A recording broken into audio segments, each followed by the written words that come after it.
My name is Nicolas Cantu, and I play Leonardo in Teenage Mutant Ninja Turtles Mutant Mayhem.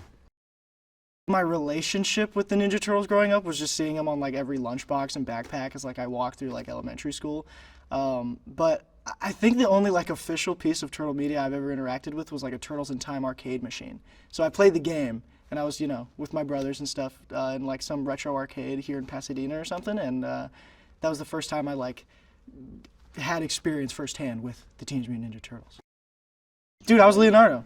I was picking Leonardo, and like Leonardo's my favorite, and blue's my favorite color. And, like it worked out beautifully that I get to play the blue one. Like Leo's a turtle guy, a turtle teen. He's growing up, and that's the thing with all the turtles in this movie. But I would say the way that he's different from his brothers is that even through all the turmoil of being a teenager, he still sees the end goal of having him and his brothers be this like famous crime fighting team. He still has that dream, and that's like the goal he's working towards. And he's like the most serious, I would say, even though he's still a teenager, so you're always going to be goofy. But he's the one always trying to keep the brothers on track, and he's got a lot of anxiety because of that. I think having a leadership position, he's figuring it all out in this movie. So he's just making his way and figuring out what he can do to be the best crime fighting team in New York.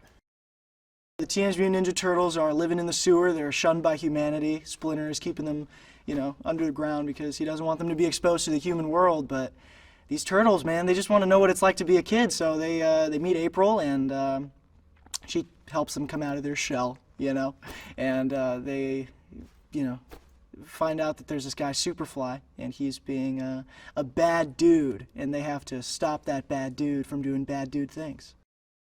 The first time I met everybody, I think it was during like chemistry reads, during the audition process. So it was all through a Zoom meeting.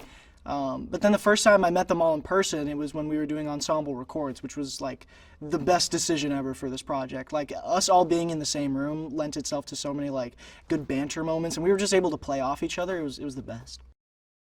I would say with this movie there was like an encouragement to just go crazy. Like if we were getting stuff done to the script, Jeff, our director, would be like, okay, now just try one where, you get the basic gist down, but just say whatever. Or there would be moments where he'd be like, well, we have some empty space here, what would you say in this moment? And then you play off of that. So there was a lot of like spontaneity in the records, and it was super fun just to have everybody bring something to the table that isn't, necessarily in the script.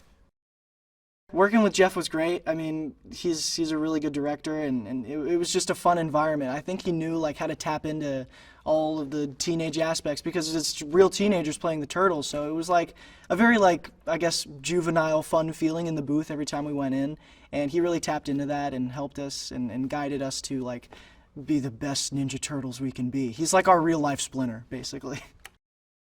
This is the first movie where they're all teenagers, and I'd say it's interesting because it's like they just let us go crazy. Like you'd think they'd be like, okay, so all the Teenage Mutant Ninja Turtles are teenagers, but we have a whole like group of adults like telling you how to be teenagers. No, they just let us be teenagers. Like they would just pick up random things that we would say, even like when we're not recording. Like Jeff would overhear us like crack a joke to one another. He'd be like, what was that? What did you just say? Riz? Use that in the movie. What was that? Explain it to me and then let's use it. So it was very much like just taking what was natural about our experiences as teenagers and putting it in the film. It was a dream come true to work with Seth. I mean, I'm a huge fan of Superbad. I think that's one of like the funniest movies ever. I love that movie so much. And it was honestly kind of like surreal working with him and having him just be like, try this now. And like, it's Seth Rogen talking to you and he's doing the laugh and you're like, what the, like, oh my God, that's crazy. But yeah, he brings a lot to the table with this movie because he's like, he's got the teenager thing down. Superfly's our big bad. He's played by Ice Cube, and we had a session with him, and that was really, really fun getting to meet Ice Cube, Mr. Cube. It was great. And Superfly is this mutant dude who's got a bunch of mutant friends, and they've experienced firsthand what human beings think of mutants, and it's not good things. And so Superfly's like, well, guys, if we're going to be shunned by society, I think the only way to fix this is to exterminate all humans on planet Earth. I'd say Leo is probably the turtle who's most okay with living in the sewer.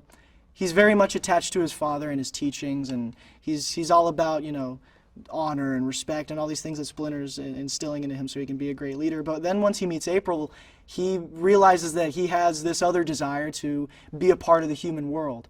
And it's something that his brothers have thought about for a long time, but it's not until Leo establishes a connection with somebody outside of his family and also a stranger and a human being, which is so foreign to him, that he realizes like, oh man, this is super cool and we gotta pursue this life of interacting with the world above. Yeah, it was super fun recording with Io. Working with her on Teenage Mutant Ninja Turtles was really, really fun. She brings this, like, God, I don't know how to, like a smart aleck kind of thing to April, and she's really like, just trying to help the Turtles. Splinter is our rat dad. He is teaching us ninjutsu and how to be good turtle boys. It's very funny because his teachings are mostly about like, you know, combat training, but it's also just like wisdom and how to carry yourself in life. But I also think Splinter has this distrust for humans, and he's trying to pass that on to the Turtles, and they don't think the same way as him. You know, they've met April now, and they want to go to high school and do teenager things, and Splinter has a hard time with that. So there's a lot of like, you know, the movie about, there's a lot of stuff in the movie about that part of being a teenager and growing up where you're kind of like, who am I outside of my parents? Like, and when they're not watching, who do I become, and what do I keep from their advice, and what do I kind of disregard? So it's a very like realistic parental role that Splinter takes, and I thought it was very interesting. And Jackie Chan plays him, and Jackie Chan is the man, and it's so cool. I think the reason the Turtles have lasted so long is just because they've become this like iconic piece of pop culture.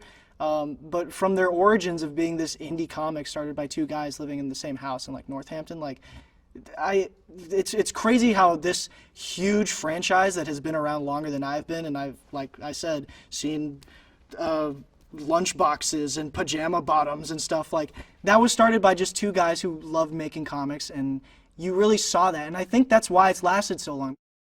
I think it's a great movie for all ages because, you know, you don't have to be like the biggest Turtle fan to enjoy it, but if you are the biggest Turtle fan in the world, you're gonna be like, dude, oh my god, Wingnut's first feature film appearance or something. I don't know if that's true, but like, we have some crazy mutants in here that have never gotten like the feature film treatment. So there's stuff for everybody. It's very funny, it's got heart, there's action, there's comedy. Like if you like dudes kicking butt and butt jokes, not butt jokes, but like just jokes, I don't know. I'm trying to sell the movie. It's just funny and it's cool and they fight things. It's awesome, go watch it.